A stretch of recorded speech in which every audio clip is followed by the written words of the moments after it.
I am Samantha Carter. And the night my life ended, I was only 17 years old. People talk about the moment that divides your life into a before and an after. For some, it's a wedding day. For others, it's the birth of a child. For me, it was the quiet, deliberate way my father told me I had exactly 10 minutes to leave his house, the house I had lived in since the day I was born. 10 minutes to erase 17 years, to carry away everything I was, and to become something else entirely. I still remember the cool marble under my bare feet. I had rushed downstairs in a panic, clutching the small white stick that had already rewritten my future. A positive pregnancy test. My hands shook as if the thin plastic were made of fire. I thought foolishly that if I showed my parents right away, if I confessed before anyone else could whisper it in their ears, they would help me. Protect me. Remind me that even when mistakes are made, family remains family. But I was a Carter, and Carters did not make mistakes. My father, Gregory Carter, didn't shout. That almost made it worse. He sat in the leather armchair by the fireplace, unfolded his newspaper with the precision of a surgeon, and didn't look at me as I stammered the truth. My mother, Victoria, sat perfectly still on the sofa, legs crossed, hands folded, her face carved from ice. For a moment, there was only silence. The kind of silence that fills a room with more weight than words ever could. Then my father spoke. "You have 10 minutes," he said, turning the page of his newspaper without lifting his eyes. I blinked. "What?" "You heard me." His tone was calm, measured, as though he were dictating an ordinary business decision. 10 minutes to gather your belongings and remove yourself from this house. From this family. I remember how my stomach twisted, the disbelief crawling up my throat. "Dad, please, Gregory," my mother interrupted, her voice sharp as broken glass. "Do not waste your breath." She knew the rules. She chose to disgrace us. I looked at her then, searching for something, softness, pity, even a flicker of conflict. But there was nothing. Only disdain. "Mom, I'm scared." My voice cracked. "Please don't do this. I need you." Her lips curved into something that wasn't quite a smile. "No, Samantha. What you need is to understand what it means to bear the consequences of your choices. You are no longer welcome here." My heart raced so violently I thought it would tear itself apart. I tried to remind them of all the years I'd been their daughter, all the nights I'd studied until my eyes burned just to make them proud, the trophies lined up on my bedroom shelf from debate, track, honor roll. Didn't those matter? Didn't I matter? But in the Carter household, reputation outweighed blood. My father rose at last, walked to the front door and opened it wide.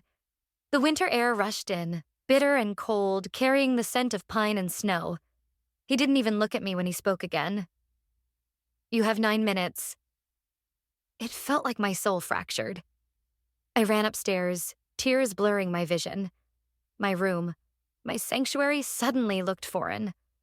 Every corner of it screamed with memories. The pink walls painted when I was 6, the desk where I had scribbled essays late into the night, the quilt my grandmother had sewn before she passed, and now I had to strip it down into whatever I could carry in my arms. I stuffed clothes into a duffel bag with shaking hands, jeans, a sweater, a pair of sneakers. My vision blurred with tears, so I grabbed blindly my debate medal, a childhood stuffed rabbit with a missing ear, a journal. There was no time for more. My mother appeared in the doorway, arms crossed, blocking the light. "Don't take anything bought with our money," she said. "You've forfeited those privileges." Her words cut deeper than any blade. I dropped the necklace. I had picked up a gold pendant she had given me on my 15th birthday and left it glinting on the floor. When I dragged the duffel downstairs, my father was still holding the door open. He didn't speak again, didn't glance at me. To him, I was already gone. As I stepped outside, the cold slapped my skin, but it was nothing compared to the chill in my chest. The door shut behind me with a finality that echoed louder than thunder. And just like that, I was homeless. 17. Pregnant, alone. I stumbled down the driveway, the snow crunching under my shoes, every step heavier than the last. Streetlights flickered in the distance, but I couldn't see where I was going. The tears froze on my cheeks. I kept thinking, this isn't real. Any moment now, they'll call me back in. They'll say it was a test. They'll tell me they still love me. But the house remained silent. I walked for hours, my duffel cut into my shoulder. The night grew colder, darker, until my fingers burned with numbness. I had no plan, no destination. Every friend I had was a child of my parents' circle, raised in the same culture of perfection. If I showed up at their doors, their parents would send me away before I even finished my explanation. By midnight, I found myself on a park bench. The snow was falling harder, thick flakes gathering on my hair and lashes. My body shook uncontrollably. For the first time in my life, I understood what it meant to feel truly invisible. That was when the thought came. Terrible. Unthinkable. Maybe it would be easier if I just stopped. I pressed my hand against my stomach, against the fragile life I carried. I was terrified, but I also knew I couldn't give up. Not now. Not when someone else depended on me. Still, I was on the edge of freezing, of breaking, of giving up hope. And that was the night I met the woman who would change everything.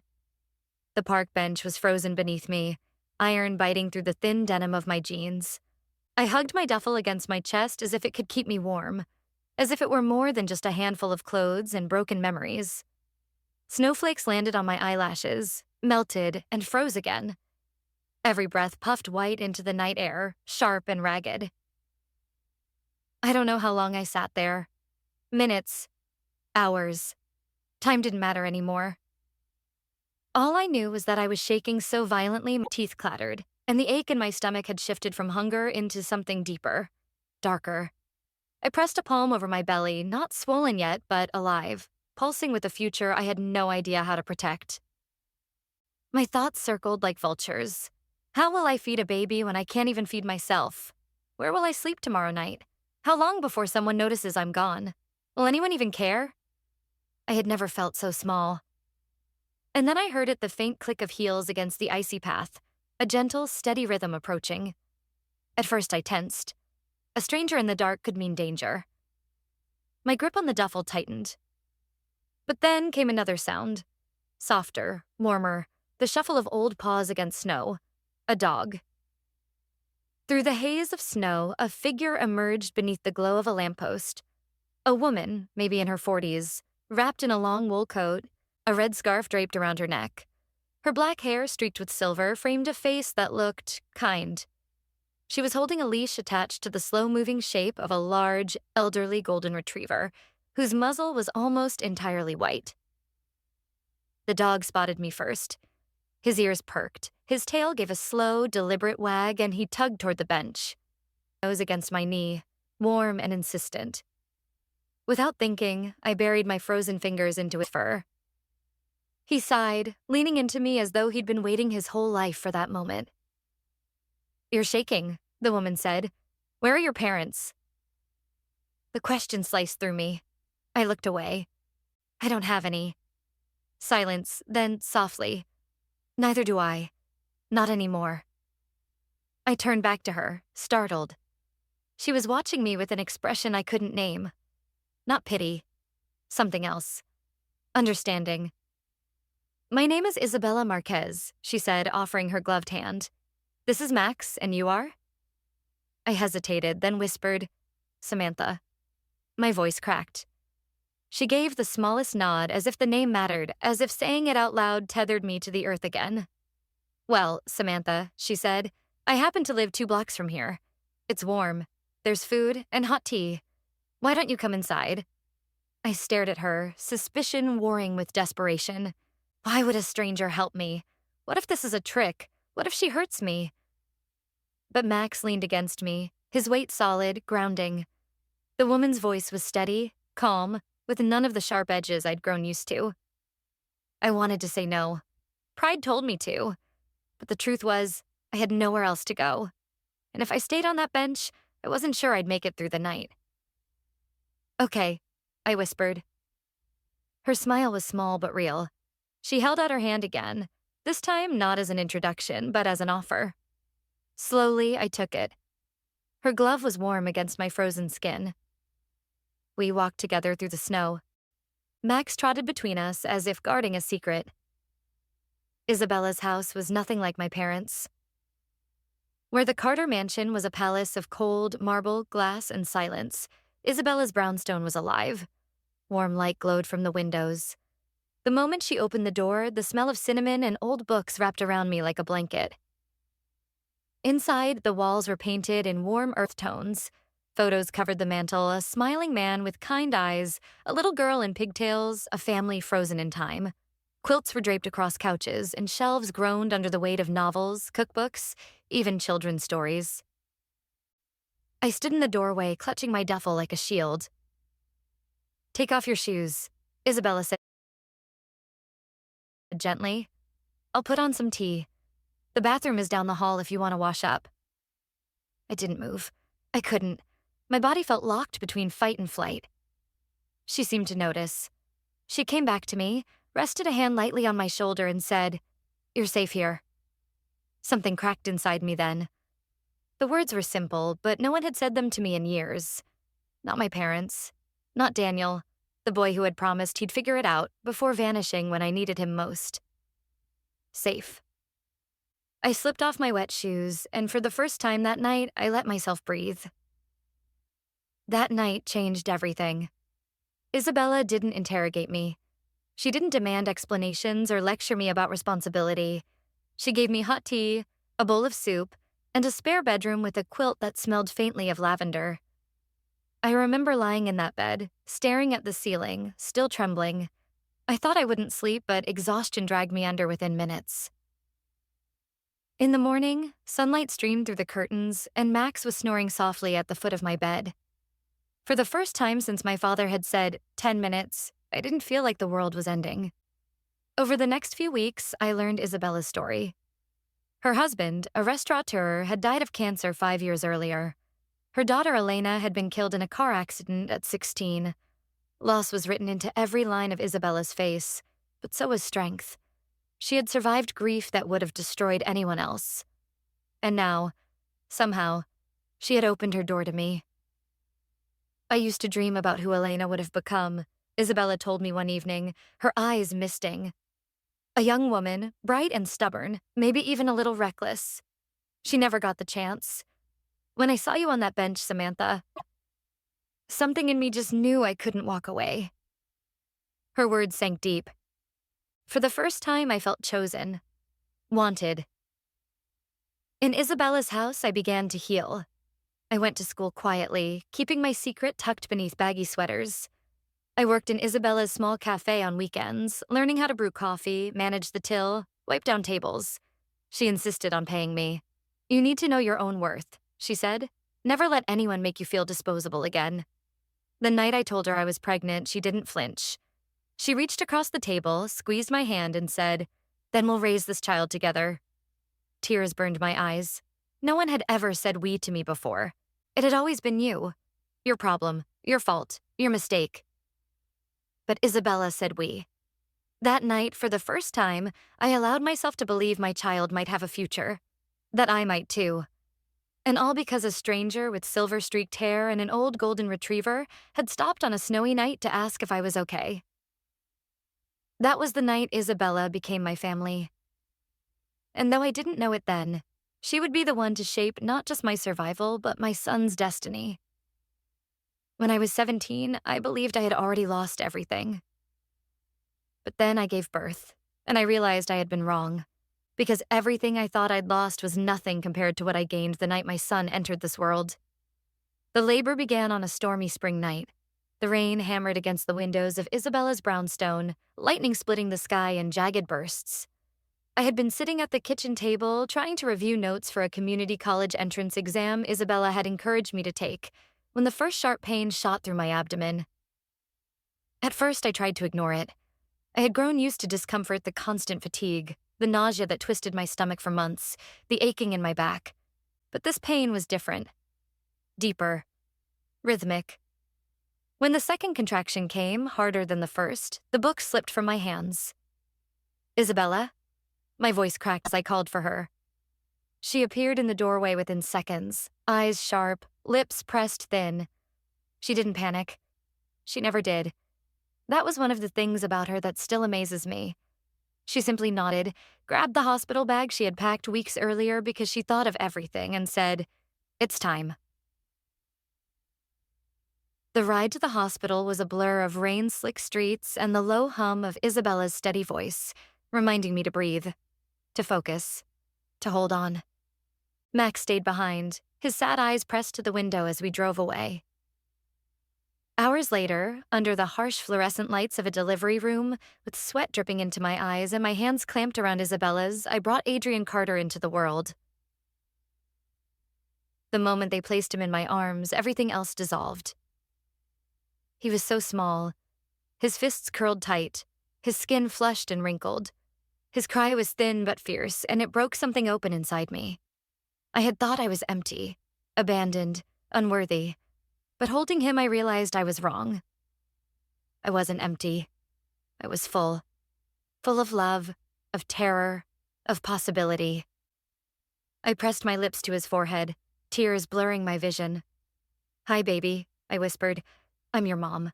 I promise I'll never leave you." Never. Isabella's hand rested on my shoulder, steady and strong. When I looked up, her eyes were wet too. "He's perfect," she whispered, "absolutely perfect." And in that moment, we were not just two women and a newborn. We were a family. The weeks that followed were brutal and beautiful in equal measure. Adrian woke every 2 hours, his cries slicing through the night. My body ached, my mind fogged, and some mornings I thought I couldn't possibly survive another day. But then he would curl his tiny fingers around mine, or sigh as he fell asleep on my chest, and I knew I'd endure anything for him. Isabella was there for all of it. She taught me how to swaddle him tight, how to warm bottles just right, how to rock him until his cries softened. When I felt like I was drowning, she reminded me I wasn't alone. "You're stronger than you think," she said one night as I sobbed into my hands, convinced I was failing. "And this little boy will grow up knowing that strength, because of you." Her faith in me was a lifeline. Money was tight. I had nothing but the few clothes in my duffel, and Isabella's savings were not limitless. She owned 2 small restaurants, both successful but demanding, and she worked tirelessly to keep them running. When Adrian was 6 months old, I insisted on helping. "You don't need to," she argued. "You already have a full-time job raising him."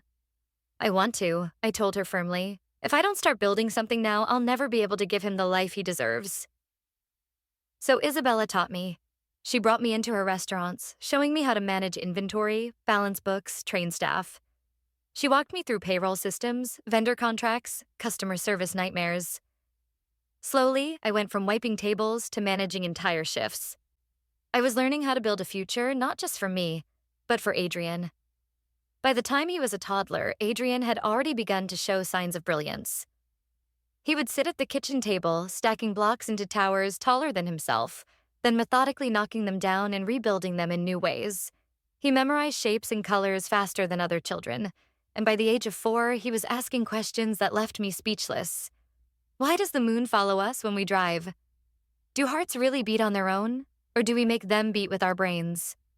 Isabella laughed when I fretted about whether he was too curious. "Curiosity is the seed of greatness," she said. "Don't ever silence it. Feed it." So we did. We took him to museums, libraries, science fairs. I read him books about the human body, and he devoured them with wide eyes. One day, at age 6, he announced with absolute certainty, "I'm going to be a doctor. A heart doctor." The conviction in his small voice sent chills down my spine. I didn't know then how prophetic it would be. But before Adrian's destiny began to unfold, I had my own demons to confront. Every time I saw another mother with her parents at the playground, cheering, clapping, laughing, something inside me twisted. I tried to bury the pain, but it haunted me. My parents had missed every milestone: Adrian's first steps, his first word, his first birthday. They hadn't just abandoned me. They had abandoned him too. Sometimes, late at night, when Adrian was asleep and the house was quiet, I would stare at him and whisper apologies. "I'm sorry, baby. I couldn't give you grandparents. I couldn't give you a father. It's just us." But then Isabella would remind me, "He doesn't need what he doesn't have. He has you and me. That's enough." And in time, I began to believe her. Adrian grew. I studied, I worked. When he was 7, I completed my degree in business management, thanks to night classes and Isabella's relentless support. By the time he turned 10, I was co-managing Isabella's restaurants, bringing in new ideas, expanding our customer base. For the first time in my life, I felt capable. Not the scared, broken girl who had been thrown out with 10 minutes' notice, but a woman building something real. And every step of the way, Adrian watched. He saw resilience not in words, but in action. He saw me stumble, cry, get back up again. He saw Isabella teaching me, guiding me, loving us both. Those lessons became the foundation of who he would grow to be.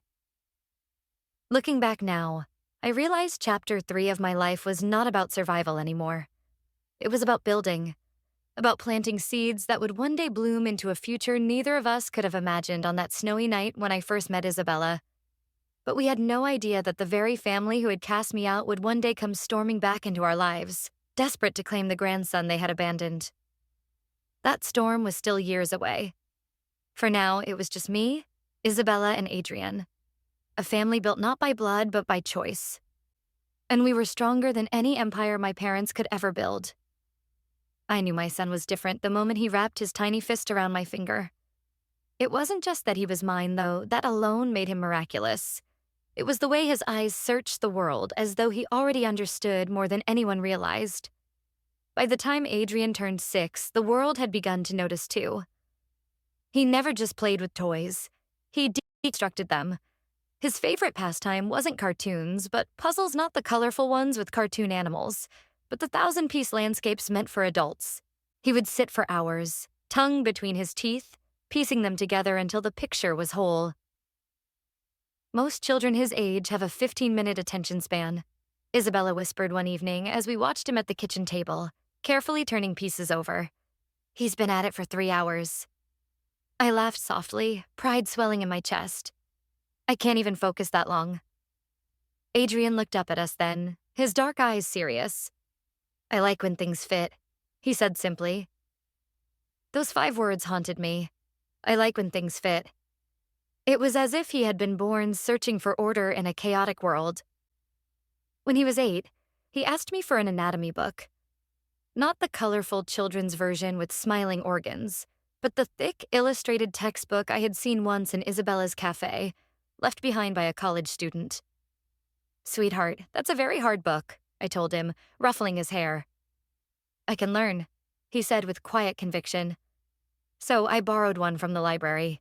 Within weeks, he was spouting facts about the human heart that I had never known. Did you know, Mom, that your heart beats about 100,000 times a day? He announced one morning over cereal. Is that so? I said, trying to sound casual even though my jaw nearly dropped. Yes, he nodded seriously. And when you're scared, it beats faster because of adrenaline. That's a hormone. Isn't that amazing? Isabella chuckled, sipping her coffee. You're raising a little doctor, Samantha. I smiled, though deep down I wondered, could he really be? School was both a blessing and a curse. Adrian's teachers loved him, but they didn't always know what to do with him. He devoured lessons too quickly, grew restless when the class moved too slowly. Other children teased him for being the brain, but he never seemed bothered.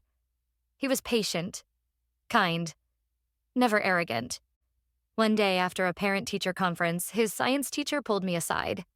Mrs. Carter, she said, though I was not married, she insisted on the formality. Your son is exceptional. He's already performing at a high school level in science and mathematics. I recommend advanced placement, maybe even a mentorship program. My throat tightened. I wanted to be proud, but a wave of fear crashed over me too. What if he outgrew me? What if he discovered one day that his mother was nothing more than a girl who had been thrown out like garbage? That night, I sat on the edge of his bed as he drifted to sleep. The glow of his nightlight cast shadows across the room. Adrian, I whispered, brushing his hair from his forehead. Promise me something. His eyes fluttered open, curious. What, Mom? Promise me that no matter how far you go, no matter how much you learn, you'll never forget where you came from. You'll never forget me. He frowned, confused. Why would I forget you? You're my mom. And just like that, He closed his eyes again, drifting into dreams while I sat there fighting tears. By the time Adrian turned 10, his dream was no longer a childish whim. It was a calling. "I'm going to be a heart surgeon," he declared one evening at dinner. "Not just a doctor, a surgeon. I'm going to fix people's hearts." Isabella's fork clattered against her plate. "A surgeon? That's a big dream, mijo." Adrian nodded firmly. "I can do it. I know I can." I wanted to tell him how hard it would be, how long the road, how much sacrifice. But then I remembered the night I had been thrown out of my parents' house, how impossible survival had seemed. And I thought of Isabella, who had opened her door to me and taught me that impossible things could be made possible. So I smiled at him, my heart swelling with both pride and fear. "Then we'll help you get there." The next years were filled with relentless pursuit. Adrian studied harder than anyone I knew. While other children played video games, he devoured medical documentaries. While they traded baseball cards, he carried flashcards with medical terms. Isabella and I scraped together every resource we could to fuel his ambition. Science kits, books, even a used microscope from a garage sale. One summer, Isabella arranged for him to volunteer at a community health clinic, even though he was far younger than their typical volunteers. At first, the staff chuckled at the sight of a boy in oversized scrubs, but within weeks, they stopped laughing. He filed paperwork, carried supplies, and most importantly, he listened. He listened to doctors, to nurses, to patients. He asked thoughtful questions, never intrusive, always eager to learn. One nurse pulled me aside after his shift. "That boy of yours has a gift," she said. "Not just brains. Empathy. You can't teach that. He was meant for this." Her words lit a fire in me. Maybe Adrian wasn't just smart. Maybe he was chosen. But as his light grew, so did my shadows. I had built a life from nothing, with Isabella by my side. But I knew the Carters, my parents, still existed. Their empire still thrived. Their wealth still commanded respect. And though I wanted to believe they had forgotten me, part of me feared they hadn't. Sometimes, late at night, I would imagine them sitting in their mansion, sipping wine, sneering at the thought of their discarded daughter. I wondered if they ever thought of the grandson they had cast aside without even knowing him. And I prayed they never would. Because Adrian was mine. Ours. Not theirs. By the time he turned 12, Adrian was unshakable in his dream. He had already shadowed doctors at local hospitals, won science fairs, and aced placement exams. He spoke with the confidence of someone twice his age. "Mom," he said one evening as we sat on the porch, watching the sunset bleed across the sky. "One day, I'm going to build something bigger than just being a doctor. I want to create a place where anyone, no matter who they are or how much money they have, can get the care they need." My breath caught. It was Isabella's influence, I realized. Her belief in giving, in creating family out of strangers, lived in him too. I wrapped an arm around his shoulders, pulling him close. "Then you will," I whispered, "because you're Adrian Carter, and you're unstoppable." He grinned, resting his head against me. In that moment, I believed it with all my heart. But what I didn't know was that destiny has a cruel sense of timing. And soon, the family who had thrown me away would come knocking not out of love, but out of greed. For years, I let myself believe the Carters had erased me from their memory, that the night they gave me 10 minutes to leave was the last time I would ever hear their voices, see their faces, feel their shadow on my life. But the past has sharp claws, and it doesn't let go so easily. It began on an ordinary Saturday. Adrian was 13. He had just returned from a science fair, clutching a gold medal in his hand, his cheeks flushed with excitement. Isabella and I had decorated the kitchen with balloons, a cake waiting on the counter. Max, slower now with age, wagged his tail at the sight of him. Adrian held up the medal like a trophy. "First place, and they want to feature me in the local paper." We clapped, we cheered, we hugged him until he laughed and begged us to let go. I thought it was one of the happiest days of my life. It was also the day everything began to unravel. The article came out 2 days later. A full-page spread in the Boston Chronicle. Local prodigy, 13-year-old Adrian Carter wins statewide science fair. There was his photograph. My boy, smiling shyly at the camera, medal around his neck. There was his name in bold print, Adrian Carter, and beneath it a few lines that made my stomach drop. Son of Samantha Carter, co-owner of Marquez Cafe and Bistro. It was innocent, a journalist doing their job, but that article might as well have been a flare shot into the night sky, because the Carters saw it. 3 days later, they appeared. I was closing up the cafe when I saw them. A sleek black car pulled up to the curb, the kind of car my parents had always favored. Out stepped my father first, his silver hair neatly combed, his suit pressed to perfection. Then my mother, her diamonds glinting even in the dim streetlight, her mouth set in its familiar line of disdain. For a moment, I couldn't breathe. My hands froze on the register, my heart pounding in my ears. Samantha, my father said, his voice smooth as though no time had passed. It's been a long time. I forced myself to stand tall, though my knees threatened to buckle. What do you want? He didn't answer. Instead, his eyes shifted to the table where Adrian's medals still lay, forgotten after his shift helping me at the cafe. Adrian, my mother murmured, her voice cold and sharp. So it's true. The sound of his name on her lips made my skin crawl. They returned the next day, this time at Isabella's house. Adrian was in the living room, sketching diagrams of the human heart, when the knock came. I opened the door and nearly slammed it shut again, but Isabella stepped forward, calm but firm. This is not your home, she told them. You have no right to be here. We have every right, my father snapped. My name is Nina.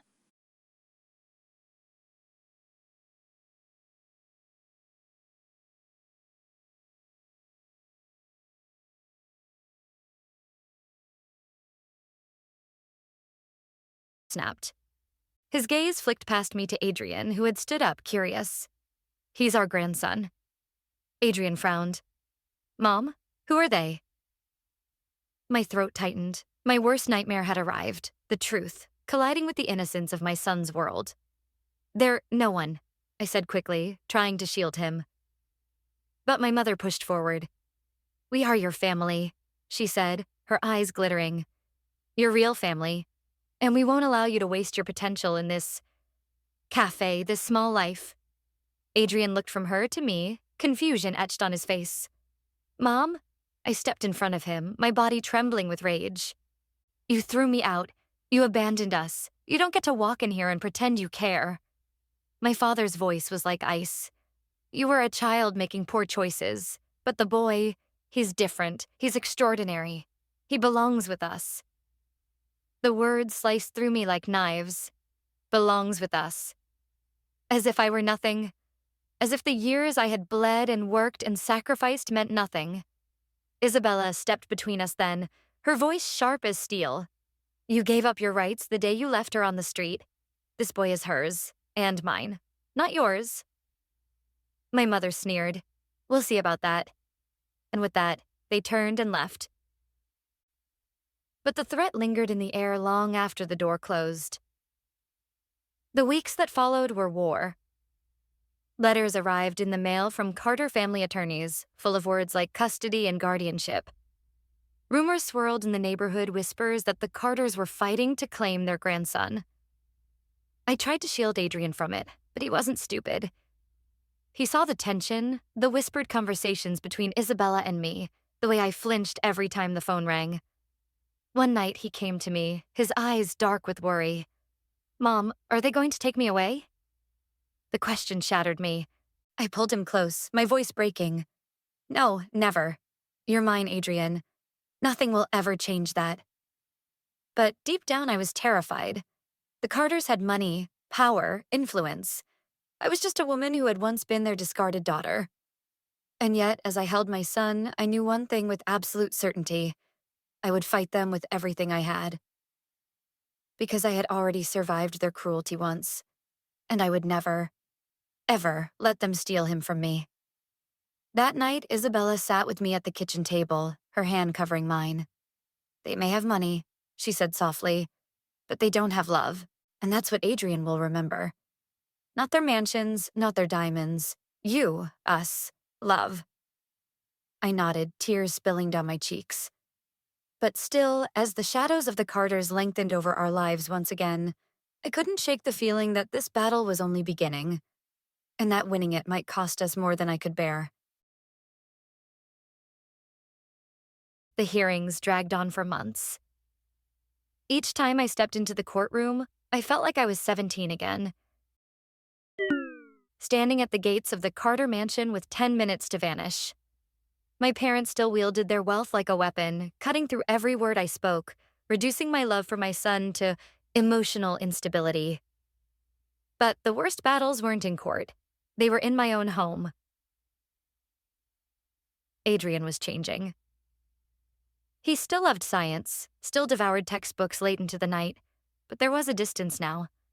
He answered me with shorter words, avoided eye contact, kept secrets. When I asked what was wrong, he only shrugged. One evening, I walked past his room and froze. He was on the phone, his voice low, cautious. "Yes, sir," I heard him whisper. "I understand. Thank you." My stomach turned to ice. When I pushed open the door, he snapped the phone shut, guilt written across his face. "Who was that?" I demanded. He hesitated. "Grandfather." The word stabbed me. What did he want? Adrian's jaw tightened. "He wants to help. He says he can get me into a special program at Harvard for young medical students. He says I'll waste my life if I stay here." My heart stopped. "And you believe him?" His eyes flashed with pain. "I don't know what to believe. You say one thing, he says another. All I know is that I want to be a doctor, and maybe he can help me." Tears stung my eyes. "Adrian, everything I've done, everything Isabella has done, it's all been to give you that chance. Don't you see? They don't want you. They want control. They want to erase me." He looked away. "Maybe they're not wrong." The words shattered me. Days turned to weeks. The Carters tightened their grip. They sent expensive gifts to the house laptops, lab kits, even a letter offering a trip to Europe. I returned them all unopened, but the damage was done. Adrian's curiosity gnawed at him. At school, he excelled even more, but teachers began whispering about scholarship opportunities and private benefactors, always traced back to the Carters. Isabella saw the cracks forming. "You can't hold him too tight, Samantha," she warned one night as we sat at the kitchen table. "If you do, he'll only pull harder." "I can't lose him," I whispered. "You won't," she said, squeezing my hand. "But he has to choose us freely, not because we force him, because he knows where love truly lives." Her words made sense, but they didn't soothe the terror gnawing at me. The breaking point came one stormy night, almost like the night he was born. Adrian was 14 by then, taller, sharper, his voice deeper. We were sitting in the living room when he dropped a bomb. "I want to move in with them." The room spun. "What?" "Just for a while," he said quickly, "to see what it's like, to learn.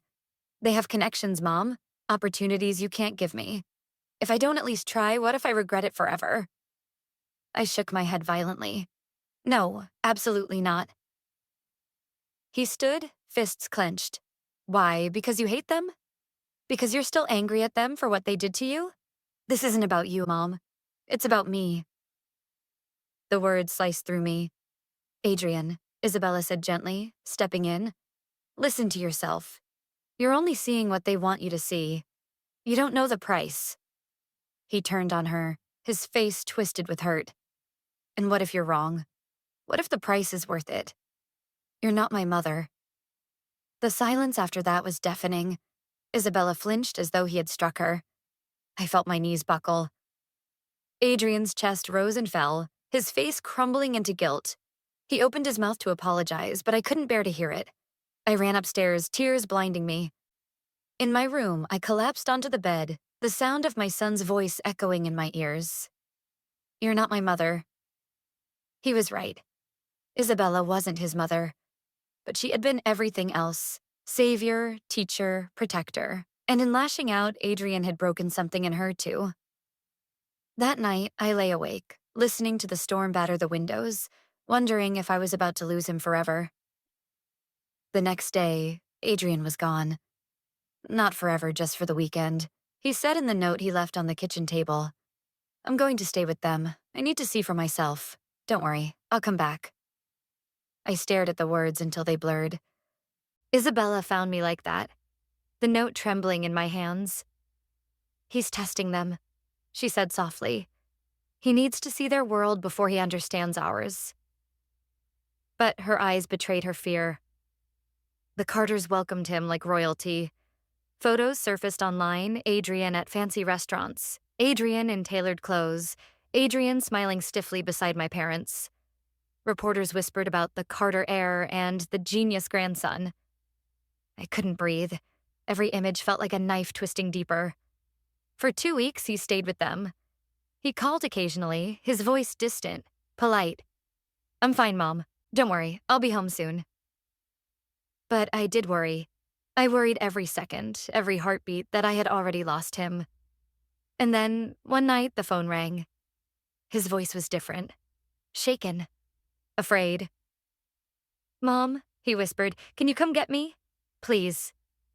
My chest tightened. What happened? "They don't love me," he said, his voice breaking. "They only talk about my future, about their legacy, about how I'll make the Carter name great again. They don't see me. Not really. I don't want to be here anymore. I just want to come home." Relief flooded me, so fierce it knocked the air from my lungs. "Stay where you are, baby. I'm coming." When I pulled up to the mansion, he was already waiting outside with a small suitcase, his face pale under the streetlights. My mother appeared at the door, fury blazing in her eyes. "If you take him now, Samantha, don't expect us to stop fighting. This isn't over." I looked her dead in the eyes, years of fear burning away. "No, but it will be." Adrian climbed into the car without another word. As I drove away, his hand found mine. "I'm sorry, Mom," he whispered. "I thought maybe they could give me something you couldn't, but I was wrong. I don't need their money. I don't need their name. I only need you." Tears blurred my vision. I squeezed his hand. "And you'll always have me. Always." That night, for the first time in months, I slept without fear. Because the Carters hadn't just lost their case. They had lost Adrian's heart. And that was a battle they could never win. Adrian never went back to the Carters' mansion. Something had shifted in him after that weekend. He was still brilliant, still driven, but now his eyes carried a deeper clarity. He had seen the cold halls of wealth, the empty promises of power, and he had chosen love instead. But choosing didn't make the path easier. Harvard was still a dream on the horizon, the medical world still guarded by gates of privilege and money. We couldn't give him shortcuts, only faith and relentless encouragement. Isabella spent nights tutoring him, challenging him with questions far beyond his grade level. I worked double shifts at the cafe, saving every dollar I could for application fees, books, travel. And Adrian worked harder than both of us combined. He spent hours studying anatomy, memorizing every Latin term, dissecting virtual models on the old computer we scraped together for him. His notebooks overflowed with diagrams and equations. His walls were plastered with goals. Harvard, medicine, heal the world. He wasn't just chasing a dream. He was building a promise. When the acceptance letter came, it was almost surreal. He opened it at the kitchen table, Isabella and I hovering anxiously beside him. His hands shook as he unfolded the paper. Then his eyes widened, his lips parted, and he whispered, "I got in." The room exploded in joy. Isabella cried openly, clutching him like her own son. I sank into a chair, laughing through tears, my body trembling with relief. "You did it," I whispered. "You really did it." But Adrian only shook his head, his eyes fierce. "We did it." Harvard was the beginning, not the end. Adrian's brilliance flourished there, but so did his compassion. While other students competed for prestige, he volunteered at free clinics, tutoring children in science, helping patients who couldn't afford proper care. He remembered every struggle of his childhood, the hunger, the fear, the nights when medicine was a luxury, and he vowed that no child should ever suffer the way he had. By the time he graduated, the whispers had begun.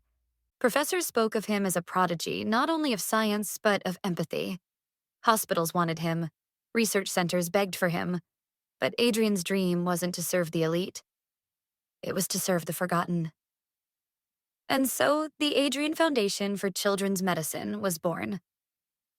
It started small. A single clinic, funded by the savings Isabella and I had scraped together, along with Adrian's first scholarships and donations from professors who believed in him. The clinic offered free care to children who had nowhere else to go. The waiting room filled within days. Families came from across the city, desperate, hopeful, and Adrian met each child with patience, kindness, and the same gentle determination he had carried since the day he was born. The foundation grew. One clinic became three, three became 10. Soon, hospitals across the country were asking to partner with Adrian's vision. And through it all, he never forgot us. Every weekend, no matter how busy, he came home. We would sit at the old cafe table, drinking coffee, laughing about old times. And sometimes, when the weight of the world pressed too heavy, he would rest his head on my shoulder, just like he had when he was a boy. "You gave me everything, Mom," he whispered once.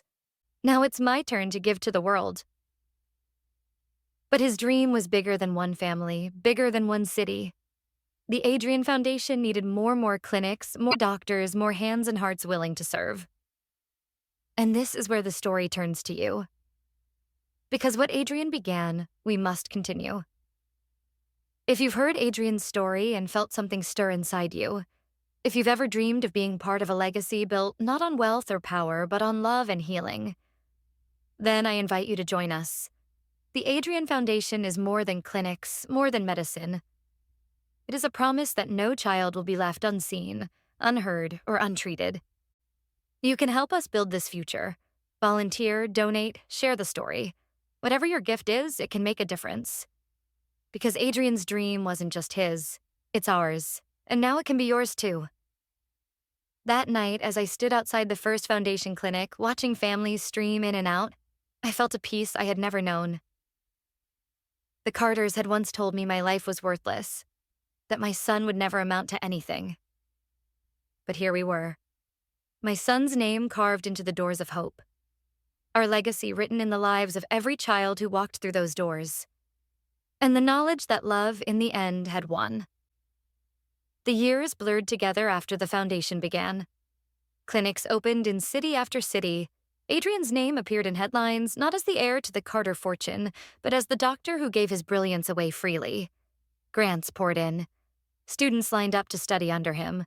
And children, thousands of them, grew up healthier, stronger, because he had refused to abandon his dream. But beneath the pride and joy, there was something quieter too. A circle slowly closing. The Carters never stopped watching. In the beginning, they fought bitterly. Court cases, newspaper scandals, whispered attacks on Adrian's credibility, but each attempt crumbled in the face of what Adrian built. Because while they tried to hold power, he held people, and people chose him. Eventually, they stopped trying. Their mansion stood as cold and quiet as it had the day they had thrown me out. I never saw them again after that last night at the gates. But sometimes I wondered if they watched the news, saw the foundation's work, and realized the legacy they had cast aside. Perhaps that was their punishment, to know that love had won without them. Isabella's hair grew silver as the foundation grew, but her fire never dimmed. She was there at every ribbon cutting, every scholarship award, every clinic launch. And Adrian, he never let her forget her place in our story. At the opening of the 10th clinic, he stood before the crowd, his white coat gleaming, his voice steady. "This woman," he said, taking Isabella's hand, "is the reason I am here today. She is my teacher, my protector, my other mother. Whatever I achieve in this life belongs to her too." Isabella's tears streamed freely that day, and so did mine. Because the truth was, without her, I might not have survived. Without her, Adrian might not have lived to dream. And the world would never have known him. For me, life slowed down. The cafe remained warm and bustling, though I worked fewer hours. Sometimes I sat at the corner table, the same one where I once counted tips late into the night, and watched Adrian's face flash across a television screen mounted on the wall. Dr. Adrian Carter opens new pediatric research wing. The Adrian Foundation expands internationally. Dr. Carter calls for global child health care reform. I would sip my coffee, smile faintly, and think, that's my boy. And every time I thought back to that night at 17, standing at the edge of my parents' driveway with 10 minutes to disappear, I thanked the universe I had not given up. Because that broken night had given birth to this extraordinary life. When Adrian turned 30, the foundation hosted a gala in his honor. Doctors, scientists, world leaders filled the hall, their words echoing with praise. But when Adrian took the stage, he didn't speak of himself. He spoke of us. My story is not mine alone, he began. It is the story of a young woman who was cast out with nothing, who chose love over wealth, who built a life for me when no one else believed in her. It is the story of Isabella, who became family when blood failed us, who taught me not only to think, but to feel. And it is the story of every child who walks through our doors, because this foundation is not about me. It is about them. The room erupted in applause, but I sat frozen, tears spilling freely, my heart both heavy and light. He was no longer just my son. He was the world's. And yet, in that moment, I knew he would always be mine first. Years later, when my hair had turned silver like Isabella's, I stood outside the first clinic again. The sign above the door still gleamed, the Adrian Foundation for Children's Medicine. A little girl rushed past me, her tiny hand clutching her mother's. She laughed, her voice ringing like a bell. And I thought, this is it. This is the legacy. Not money, not mansions, not the Carter name, but love, passed from a mother to her son, from him to the world, from the world to every child who would grow stronger because of it. The circle was complete. I am Samantha Carter. Once, I was the girl who was thrown out with nothing but a suitcase and a heartbeat. Today, I am the mother of a man whose name is carved not in marble, but in the lives of children across the world. And if there is one thing I have learned, it is this. Love is the only legacy worth leaving.